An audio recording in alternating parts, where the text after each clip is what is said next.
Hello everybody, Stuart from Content Villain here. I wanted to make an update to say that we've made some changes to the web app to make it more usable and more functional when generating AI content, and just to go over a bit of a walkthrough of the dashboard and how it is today.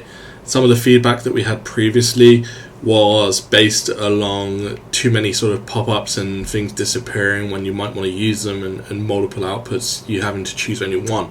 So we've made some big changes to try and make that all a bit more fluid, a bit more easy to use, and I'm really delighted with the way that it looks. So this video is all about a quick walkthrough of how Content Villain looks today and how you can make the most out of it for all of your content generation needs, whether that be short form content, long form content, blog posts, press releases, product descriptions, you name it. It can do everything. So let's get into it. Thanks.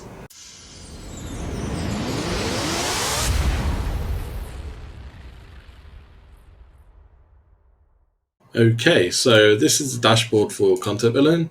Everything is as it was before here. You can create a document and you can go in and work on one just by clicking on any of these and it will take you through. Every document belongs to a folder, so you can have things nice and organized. You can see exactly what you want to work on. For this demonstration, we'll go to the demo document. So we click that and it loads up our demonstration document. You'll notice a few things are different than before. We have the AI generator button here. Before this was 3 buttons, now it's only 1. The reason we have done that is you can click it and you'll see that we have all the generators that come on this side. You can search for a specific one by entering text here, or you can search for a specific category. If you want to see your favorite models, these are the ones that you starred. You click here and it will load them up. So it's a quick way to see the ones that you like to use the most. And then any custom models that we created for you will be under this tab here. So that is super simple, super easy to use.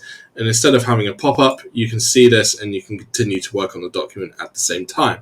So that is the generator tab, and we'll go through making a generation in a moment. What else we've done is we have the history tab again, which pops out here. We're pulling in about 250 of your last outputs here. So anyone that you like, you can come through and you can come in and you can click on any of these and it will push it across to the document. So that is very simple, very easy to do. Click it and it adds it in. Super easy. And finally, we have the AI links again, which comes in on the side. This is super nice for writing because you can write and write and write, and then you can just say, okay, now I want to connect it to something else. So you can say, okay, in addition, you can add something like that, and it will add that to the end of the document there. So that's super easy. And I guess what we want to show is what happens when you actually do a generation now, because this is different workflow than before. So let's do a e-commerce description, and we come in, we have the input fields, and we can choose what we want to do. So let's do waffle maker 10,000, Japanese designed waffle maker to make the perfect waffles every single time.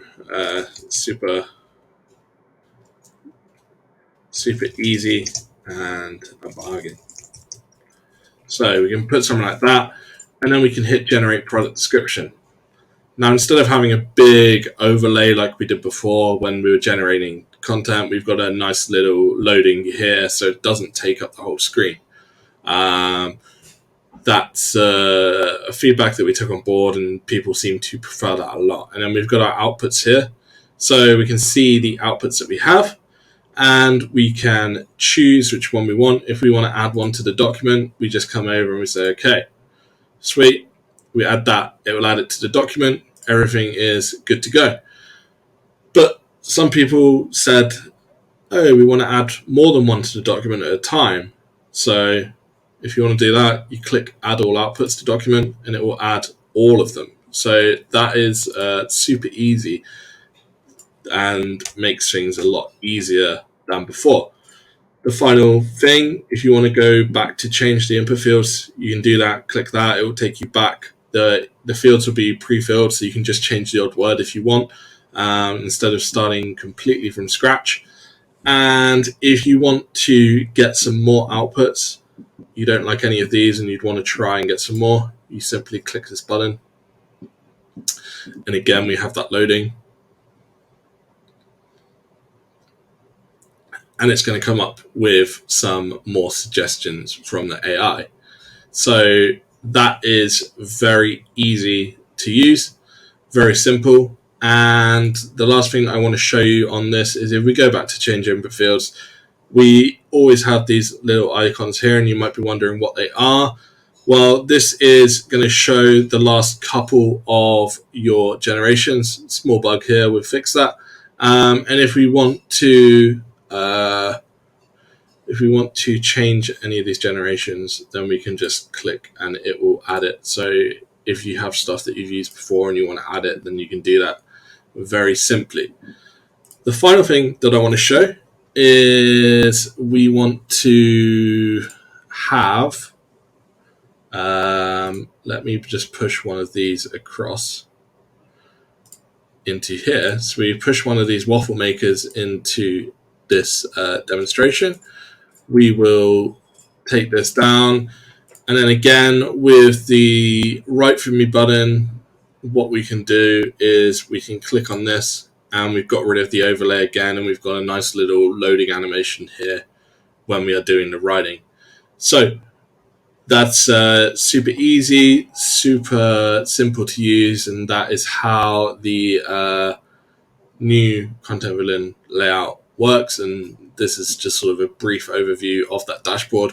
We've still got all of the nice functionality like translate like before. We've got a notepad if you want to scribble anything down and put it there. We've got the focus music if you want to listen to any music whilst you're working. That can all be done. So yeah, this is easier to use, more functional than before, and completely sort of new design, getting rid of a lot of the pop-ups and the single outputs that you could use before. And I think having these sidebars is really useful for when you're doing some deep content generation and content creation. So yeah, check it out, try it out, and let me know how you get on. If you haven't tried Content Villain, go to contentvillain.com today and feel free to sign up for a plan. We'd love to help you with your content generation needs. Thank you.